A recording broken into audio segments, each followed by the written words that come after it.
안녕하세요 여러분, EV스쿨입니다. 제가 이번 시간에 드릴 말씀은요, 여러분 지금 집값이요 폭락한다고 지금 곤두박질치고 막 꼬라박고 있잖아요. 근데 지금 고금리나 뭐 이런 걸로 뭐 영향이 제일 크다고 생각하실 텐데, 물론 당연히 그 금리 인상의 여파가 대출이자 부담 때문에, 대출이자 상환 부담 때문에 그 액수가 훨씬 커지니까요, 기존보다, 예상했던 것보다.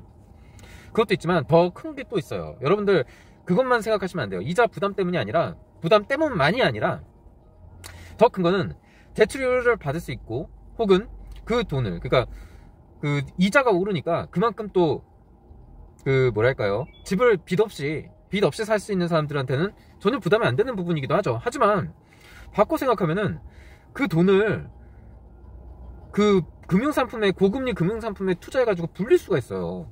그쵸? 그러니까 단순히 집값이 하락하는 거는요, 이자, 그러니까 대출을 이미 받아가지고 집을 연끌해서 들어가서 그 대출금을 상환하는 게 부담스러워져서 이제 어쩔 수 없이 헐값에 내놔가지고 막 강속구, 초강속구로 막 10억씩 15억씩 할인해가지고 막 던지는 사람들, 그런 사람들 때문만이 아니라 수요층 역시도 안 사준다는 얘기예요. 안 사줘. 안 사. 왜? 어차피 자산 증식의 수단이 될 수 없다는 거 이미 알 뿐더러 집값은 훨씬 더 폭락을 할 거라고 예상을 하고, 그것뿐만이 아니라 그 돈으로 더 많은 돈을 벌 수 있기 때문이죠. 응? 현금을 가지고 더 많은 고금리 상품으로 돈만 이렇게 제껴놓고 있어도 그냥 막 오르고, 골치 아픈 일, 세입자 뭐 드리고 뭐 세금 내고 뭐 이런 골치 아픈 일이 부동산보다 상대적으로 훨씬 없기 때문이에요. 그러니까 차라리 그 돈으로 금융상품에 이제 넣는 게 훨씬 낫기 때문에, 훨씬 나은 선택이기 때문에 굳이 부동산 안 사는 거예요. 예? 그러니까 부동산 하염없이 떨어질 수밖에 없어요. 아무도 안 사. 아무도 안 사는 거야. 아무도 안 사는데 누가 사줘? 그러니까 거래 자체가 안 되잖아요. 그 말은 뭐냐면은, 살 사람이 없어. 이제 어지간한 사람들은 다 샀어. 다 샀고, 이미 미래 세대의 영끌러들, 20대들 이런 애들까지 결혼도 안 했는데, 집이 당장 필요도 없는데, 가족들하고 같이 살고 있는데 괜히 막 전세 끼고 다른 세입자 끼고 뭐 끼고 해가지고 막사지 낀 거예요. 나중에 어떻게 하려고?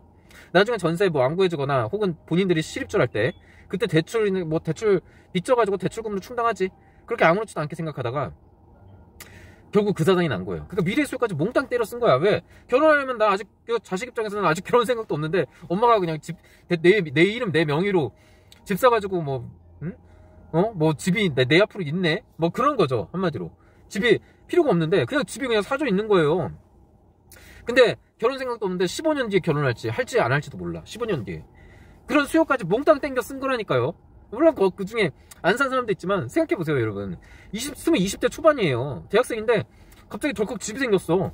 앞으로 어차피 결혼해서 살 거니까 미리 집 사둬가지고 재테크나 뭐 그때 너 결혼할 때 되면 훨씬 더 올라갈 것이다 라고 생각하고 샀겠죠. 근데 그 집이 올라가지 않고 공두밭을 쳐박고 있고, 애 앞으로 빚이 생기면 어떡할 거야? 응? 그러니까 미래 수요까지 그렇게 10년 뒤에 미래 세대의 수요까지 몽땅 땡겨 쓴 거예요. 그러니까 당연히 살 사람이 있겠어요? 없어요. 살 사람이 없어. 응? 그나마 받을 수 있는 돈 있는 사람들도 안 산다는 거예요. 예? 생각해보세요. 돈 있는 사람들, 여러분들한테 눈에 얘기했잖아요. 여러분들 10억 있어요. 10억으로 서울에 있는 아파트 살 수 있어. 서울 변두리에. 근데 그 10억으로 빚 없이 살 수 있어. 어떻게 보면 다른 사람들보다 훨씬 더 이득이고, 그쵸? 이자에 대한 상환 부담 없이 들어갈 수 있어. 하지만 안 사. 왜? 집값이 앞으로 곤두박질 쳐박을 일이 산더미처럼 쌓여있고, 3년, 4년, 5년 뒤에도 엄청나게 폭락할 텐데, 그 정도로 경기 침체나 경기의 세계 경제가 굉장히 어렵고 부동산 거품이 완전히 박살이 나고 있는데, 어느 바보가, 그러니까 그 돈을 주고 전혀 살 필요가 없는 거예요. 그러니까 굳이 내가 어차피 집 가격이, 자산 가치가 떨어질 상품을 내 피 같은 돈을 주면서까지 그 10억의 가치를 하지도 못하는데, 그리고 10억이 5억 되고 5억 이하로 떨어질 게 눈에 훤한데 거기에 사겠냐고. 여러분 같으면 빚을 지지 않고 여러분들이 순수하게 현금 10억을 들고 있어도요, 그리고 당장 집이 필요해서 들어가 살아야 되는 시점에 있더라도요, 실수요자더라도 지금 집을 사겠냐고요. 안 사요. 예? 그 돈으로 오히려 돈을 더 불릴 수 있는 기회가 널렸고, 또 괜히 샀다가 자산 가치가 몇 억씩 떨어질 텐데. 아니, 생각해보세요. 아무리 현금 자산이 10억이 있다고 하더라도 그게 그 사람이 얼마나 알뜰살뜰 모았겠어요. 예? 1, 2년에 그 10억 모았겠어요? 10년이 넘는 세월 동안, 20년, 30년 이런 세월 동안 꾸준히 40년 이렇게 평생을 모아도 못 모을 현금성 자산 아니에요. 사실 모으는 사람들이 아주 손에 꼽을 만큼 엄청난 돈 액수의 금액 아니에요. 그 현금 10억이. 아니 그런 돈, 그러니까 아주 예외적인 사람 빼자고요. 이 상위 0.001%의 그런 사람들 빼고요. 그래서 일반적으로 봤을 때 그런 피 같은 돈을 과연 그런 데 쓸 수 있겠어요? 떨어질 그런 곳에 섣불리 쓸 수 있겠냐고요. 아니에요. 내가 당장 지금 집에 들어가 살고 싶어도 굳이 그런 데 안 쓴다고요. 그러니까 지금 그만큼 부동산이 폭락할 수밖에 없고 아무도 사주지 않는 거래량 아주 멸종의, 아주 박살의 시대가 지금 온 거예요. 그러니까 그렇게 박살이 나고 있는데, 예? 누가 사냐고요. 누가. 아무도 안 사죠. 그죠? 여러분들? 누가 거기에다가 섣불리, 그러니까 한마디로 이런 거예요. 그 불구덩이에다가, 예? 아주 그냥 따닥따닥 타는 용광로 속에 있잖아요. 마그마. 예? 마그마가 눈앞에 있어요. 여러분. 거기에다가 손을 집어넣는 거예요. 그렇잖아요. 딱 그 격이에요. 그 격. 그러니까 누가 사요. 누가. 예? 아무도 안 산다니까요. 예? 솔직히 까놓고 얘기해보자고요. 여러분. 그렇게 집을 사고, 급하게 집을 사고 영끌하고, 예? 그렇게 무리해서 돈도 없으면 없는 주제에 영끌하고 대출받고 은행 대출받고 빌려가지고 그렇게 집 산 게 뭐 때문이에요? 응? 솔직히 까놓고 얘기해보자고요. 그 뭐 때문이에요? 다 여러분들 자산 증식 욕심 때문에 그런 거 아니에요? 재산 불리고 돈 욕심에 더 오를 거라고 생각해서. 그렇잖아요. 그런데 지금 집값이 떨어질 게 눈에 훤한데 누가 사겠냐고요. 예? 그리고 이렇게 욕심내가지고 집을 사려는 사람 대체 왜 보호해 주려는 거예요? 예? 이런 사람들은 보호해 줄 필요가 없어요. 예? 물론 보호해 주는 건 아닐 수 있죠. 이자를 안 올리는 건 아니니까. 안 올릴 수가 없으니까 또. 예? 근데 자기가 해가지고 이득을 보면은 그거 국민들하고 나눌 거예요.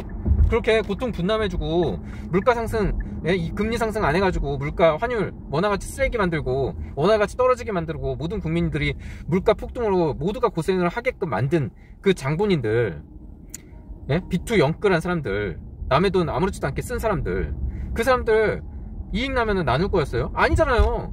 바꿔 생각을 해보자고요. 단순하게 그 사람들 이익 났으면 나눌 거예요? 자기 이익분? 자기가 입 싹 닫고 다 먹죠. 그걸 왜 나눠요? 안 그래요? 그 사람들 나눌 것 같아요?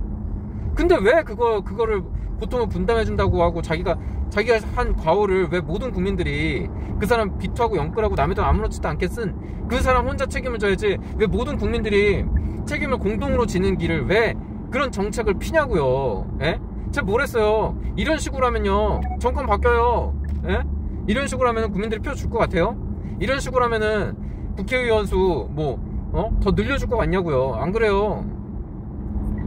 그러니까 빨리 정신 차리고 내가 빅스텝 말고 자이언트 스텝 이상급으로 했어야 된다고 얘기한 거예요. 앞으로 계속 이런 식으로 갈 거라는 기조를 이미 보였잖아요. 많은 국민들한테. 그러면요 앞으로 원화 가치 떨어지고 수출 경쟁력 점점 더 어려워지고 수입 물가 올라가지고요 물가 계속 오를 거예요. 뭐 5%대 넘으면은 또 추가 금리 인상 안 할 수가 없다고 했잖아요. 5% 넘는 거 이미 알고 있는 거예요. 물가 상승률. 예? 물가 상승률 한국은행 총재가 이미 알면서 5% 전제 달아놓고 금리 인상 상승에 대한 그 여력을 남겨놓은 거라고 저는 봐요. 물가 상승 오를 수밖에 없어요. 지금 이렇게 굳이 그런 시기가 그런 시기를 맞닥뜨리지 않아도 되는데 그런 시기를 굳이 맞닥뜨리는 길을, 예? 금리 인상을 안 하면서 그런 맞닥뜨리는 길을 택한 게 나는 웃긴다는 거죠. 왜? 그런 길을 맞닥뜨리지 않고 지금 금리 인상을 해서 물가 상승이라도 그나마 잡고 갈 수 있는데 그런 길을 굳이 가는 거예요. 이미 그거를 자기는 말했다 뭐 이런 식으로 책임 회피하려고 하는 건지 뭔지 모르겠어요. 근데 차라리 지금 그렇게 자이언트 스텝 이상으로 해서 금리 인상을 많이 올린 다음에 그 이후에 물가가 안 잡히면 안 잡히는 대로 모두 최선을 다했는데 안 잡혔다라고 얘기할 사람들이 많은 사람들이 납득을 할 수 있겠죠. 근데 지금 빅스텝 해놓고 5%를 넘으면은 뭐 한다? 무슨 이게 도박 게임도 아니고, 예? 정책이라는 거는 굉장히 신중하게 나라의 어떤 국민들의 서민 삶이 바뀌는 건데 그런 식으로 다른 건 보수적으로 하면서 왜 이런 건 보수적으로 안 하죠? 왜 그러는 거예요 대체? 예? 왜 비투 영끌들을 자꾸 이렇게 보호해주고 감싸준다고 해서 모든 다른 그 선량한, 예? 남의 돈의 어떤 무서움을 알아서 인내하고 참아가면서, 예? 소비를 억제해가면서 그 사람들은 뭐 하고 싶지 않았겠어요? 근데 그런 거 참아가면서 그렇게 한 사람들은 뭐가 돼요? 그 사람들은 그냥 고스란히 물가 상승 타격 받는 거예요. 아무 죄도 짓지 않았는데도. 안 그래요? 맞잖아요. 그래서 제가 눈을 얘기하는 거예요. 지금 뭐 비투 영끌 뭐 그런 정책도 웃기는 거고 사실 그거는 빨리 지금 물가 상승을 억제하기 위해서라도 서민들의 삶을 위해서라도 누군가는 본인들의 선택에 대한 책임을 질사하면 져야 돼요. 근데 질 사람들이 져야 될 타이밍에 지지 않게끔 자꾸 하고 덜 지게끔 자꾸 그런 방향으로 가려고 하는 거는 결국에는 마지막에 파국밖에 남지 않아요. 파탄 경제 파탄하는 거예요. 그거 나중에 여러분들 좋을 것 같아요? 빚진 사람들 좋을 것 같아요? 아니에요. 어차피 올려야 되고 나중에 서서히 죽는 거는 오히려 더 전 국민이 더 우울해지기 때문에 우울해지는 정서가 더 길어지는 거예요. 그렇죠? V자 반등의 시점이 더 훨씬 더 늦게 오는 거예요. 아주 늦게. 그리고 V자 반등할 때도 아주 천천히. V자 반등에서 제가 국가 경쟁력 때문에 V자 반등을 하더라도 그게 굉장히 또 완만하게 될 거라고 얘기했잖아요. 그리고 그런 어떤 쇼크한 그런 시간텀, 그 시간텀이 길어지면 길어질수록 그 점으로 가는 게 한 번에 쇼크를 받고 다음에 디딜 수 있는 그런 역동적인 부분을 계기를 만들어야 되는데 그거를 지금 포기했잖아요, 정부가. 금리 인상을 서서히 함으로써 이제 가는 기조로 갔잖아요. 그러면 서서히 죽는 거예요. 그러면서 우리나라 경제 V스텝 발전, 그 V자 반등 이런 것도 포기해야 돼요. 아주 완만하게 갈 거예요. 아주 완만하게 가도 성장을 못 할 수 있어요. 마이너스 성장 나온다고 제가 얘기했잖아요. 내년 경제 성장률 2% 지금 뭐 처음에 IMF인가요? 2.2%인가 뭐 했다가 우리나라는 뭐 2% 지금 예상하고 그거 계속 떨어질 거예요. 원래 경제 성장률이라는 게 한 번에 정확히 나오지 않잖아요. 분기별로 또 그 수정이 되잖아요. 계속 수정이 되는데 떨어지는 쪽으로 계속 수정이 될 거예요. 1.8 떨어지고 내년 상반기 1.6, 1.4 뭐 이렇게 될 거예요. 그리고 하반기 때 1.1%대 유지가 되냐 안 되냐 그런 얘기 나올 거예요. 왜? 앞으로 너무 뻔해요. 그리고 내후년 있죠. 마이너스 성장 나올 거예요. 왜? 우리나라 주력 상품들이 맥을 못 줄 게 너무나 훤해요. 중국에 밀려가지고 수출 주력 상품들이 모두 중국에 밀리게 될 거예요. 그리고 중국 수출길, 지금 그나마 우리나라 경상수지 흑자를 이어갈 수 있었던 중국 수출길 반도체라든지 이런 것들이 이제는 거기 자력에서 그 중국 로컬 기업들이 자력으로 생산해서 우리나라 수출이 더 이상 안 될 거라는 얘기예요. 그러면은 시장끼리 막혀요. 그럼 돈을 벌어들일 수가 없는 구조가 돼버리는 거예요. 그러면 여러분들 그 소득 수준 유지할 수 있을 것 같아요?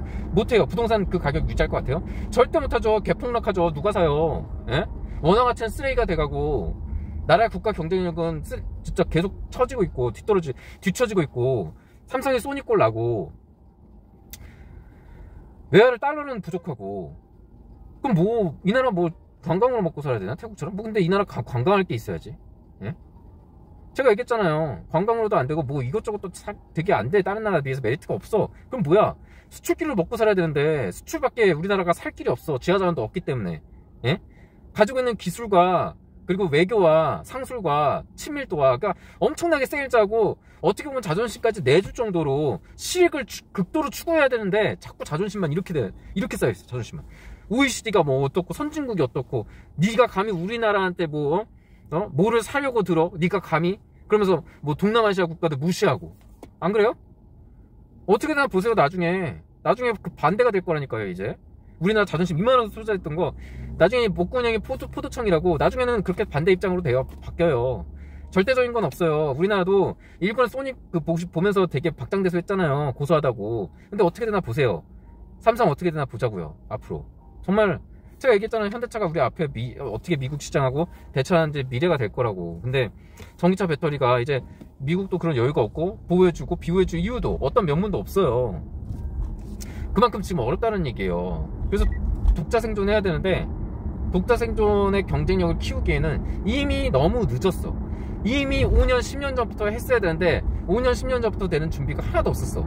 그리고 지금 준비하더라도 이후에는 다른 나라 가만히 있냐고요. 다른 나라 가만히 안 있어요. 그렇기 때문에 더 암울하고 어려워지고 특히나 제가 뭘 했어요. 자, 이런 대내적으로 아주 진퇴양난의 상황에서는 뭐에 기대를 걸어야 된다 그랬죠. 제가 미래세대예요. 보통 이런 데 나오는 레파토리가 바로 미래세대죠. 미래세대에 대한 기회. 근데 미래세대에 대한 기대도 기대를 할 수 있을 때 할 수 있는 거예요. 근데 지금 미래세대 어떻다 그랬죠? 어떤 것도 기대할 수 없어요. 미래세대요, 여러분들. 우리나라 한국의 앞으로의 미래 있죠. 20년 뒤, 10년 뒤에. 전혀 기대할 수 없어요. 왜? 제 방송 보세요. 제가 뭐라고 했나.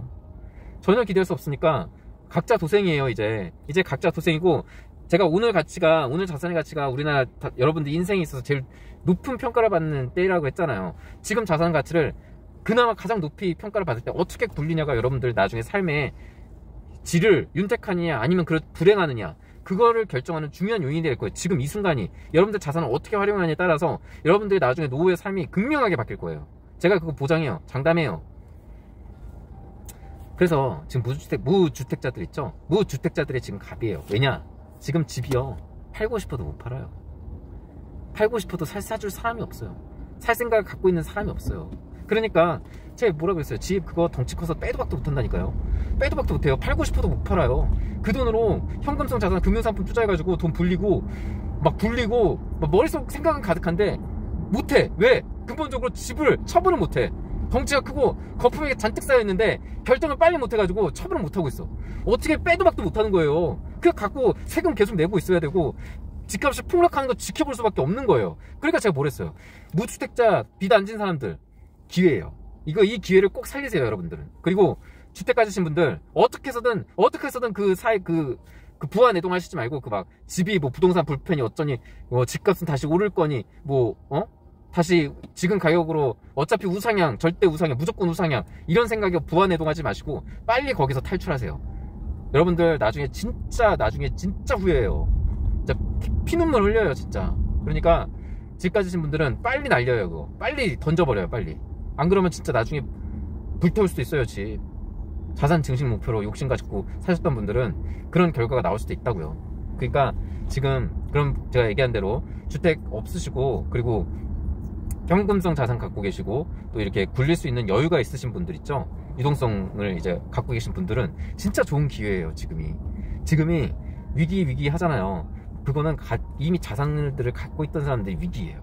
근데 자산이나 빚이 있는 사람들이 위기예요. 근데 자산이나 빚이 없고 그러니까 현금을 많이 갖고 계신 분들, 그런 분들은 기회예요. 그런 분들한테는 진짜 지금 같은 황금 기회가 없을 거예요. 그러니까 이거를 시기를 잘 보세요. 제가 볼 때는 한 3년에서 5년 사이는 꾸준하게 지켜보실 필요는 있어요. 3년에서 5년 정도. 그리고 그때도 부동산은 섣불리 선택하지 마세요. 물론 다른 나라 부동산은 그나마 좀 나아요. 우리나라보다는. 근데 우리나라는 정말 신중하게 따져봐야 되고 내가 정말로 꼭 사야 된다, 꼭 집을 들어가 살아야 된다, 그런 행복지수나 이런 거 제가 얘기했잖아요. 잠실아파트 기준으로 해서 꼭 내가 들어가 사는 행복을 누려야겠다라고 하시면은 잠실아파트 기준에서 20평대가 한 5, 6억, 30평대가 한 7, 8억 정도 할 때 그때 뭐 여러분들 꼭 들어가 살아야겠다, 더 못 기다린다 뭐 이럴 때는 그 정도 가격으로 내려왔을 때 구매하셔도 괜찮겠다라는 말씀을 드리는 거예요. 근데 그거보다 거품이 쌓여있으면 조만간 더 내릴 가능성이 많으니까 사지 마셔라. 그때는. 하지만 그 가격 부근이나 언더로 내려왔을 때는 사셔라. 괜찮겠다. 그 행복지수랑 꼭 들어가 사셔야 되는 분들은. 근데 그렇게 들어가 살아도 제가 뭘 했죠? 그렇게 들어가 살아도 자산 증식을 기다리지 말고 들어가 살아야 된다고 말했습니다. 그거 앞으로 더 떨어질 거예요. 여러분들이 어쩔 수 없이 들어가야 되고 여러분들 행복을 위해서 들어가 살아야 된다고 하니까 어쩔 수 없이 제가 기준을 말씀드리는 거고, 그 외에는 그냥 계속 지켜보세요. 제가 보기에는 앞으로 인구도 줄어들고 사줄 사람도 없고 그리고 자산 증식의 어떤 사람들은 계속 더 죽어나가요. 죽는 사람들, 태어나는 사람들보다 더 많아요. 그 계속 죽어나갈 거고, 집은 가만히 있나요? 집도 계속 지어요. 공급은 계속 이루어질 겁니다. 그러면 어떻게 되죠? 남아돕니다. 집이 지금도 남아도는데요. 뭐 지금도 남아도니까 절대로 급할 필요 없고 천천히 차근차근 팝콘을 드시면서 FOMC 파월 연준 의장의 미국 금리 인상 방송 보시고 또 여러분들의 본업에 충실하시면서 열심히 일하셔서 돈을 차곡차곡 모으고 계셔라. 지금이 어찌됐든 간에 지금의 어떤 기조 그리고 유동성 회수의 이 지금 시기는 여러분들한테 반드시 두 번 다시 없는 황금 기회가 될 수 있다라는 말씀을 드려요. 네, 여기까지 할게요.